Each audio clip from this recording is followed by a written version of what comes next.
Let's take a look at how Gen Z is carrying on the legacy of SP4449 and the other engines at the Oregon Rail Heritage Center, right here on Modern Line Studios. Call me a generic Steam fan, but ever since I first became a rail fan at a very young age, I've somewhat always been idolizing the Southern Pacific 4449. My whole life I dreamed of seeing the engine. With being from California and with no family in Oregon, I had no real business making the trek. However, going into my freshman year of college, I met my roommate, Jack, who has volunteered at the Oregon Rail Heritage Center for a couple of years, breaking the stereotype that all the guys there are old. Jack knows Portland trains like the back of his hand. My life is complete. I just saw the BNSD 60 in Vancouver. That's pretty cool. So after a fun 2 days of exploring the rails of Portland with Jack, it was finally time to see the Queen of Steam. So we just pulled into the Oregon Rail Heritage Center and we're about to see 4449. This is a day I've been waiting for like 17 years of my life. Let's go see this thing. It's really hard for me to put into words what it was like to see the engine for the first time. Magnificent, awe-inspiring, nothing can really do it justice.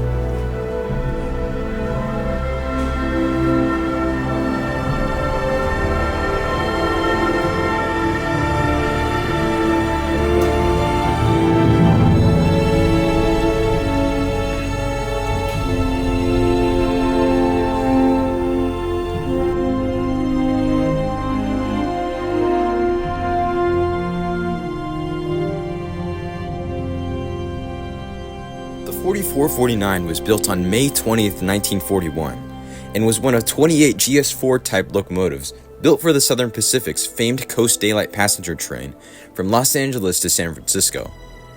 60 years later, the 4449 is the only unit of its class left. Mostly responsible for the restoration of the engine is the American Freedom Train, a multi-month rail excursion featuring 3 separate steam locomotives used to bring the story of the U.S. to its people by rail for the United States bicentennial. It's no secret that Gen Z seems to have less interest in steam locomotive preservation. For some, it's difficult to imagine that members of Gen Z could follow in the footsteps of legends like Ross Rowland, Doyle McCormick and his team, or even Ed Dickens. It's easy to understand why some may feel that the era of steam preservation is coming to a close. I don't think so.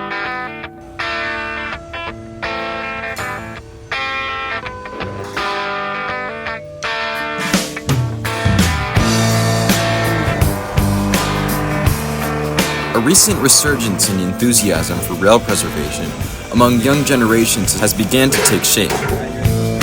She grew up in an Indiana town, had a good-looking mama who never was around, but she grew up tall and she grew up right with them Indiana boys on an Indiana. Now, you might be asking yourself, Zach, why are you guys smashing poles into the ground? Is that good? Well, that might seem like what we were doing, but in reality, we are decreasing the circumference of the end of the pole, so that the pole can properly fit in the boiler of the Oregon Rail and Navigation Company 3203, a Pacific type built in 1905. The poles are actually called flues in railroad terms and used to efficiently heat up water, creating steam pressure for the engine to use.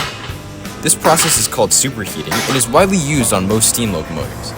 To start, we take a pole from the pile, stand it up vertically, lift the end of the pole into the die, then raise the scissor lift 50 feet in the air so that we can hammer the pole in.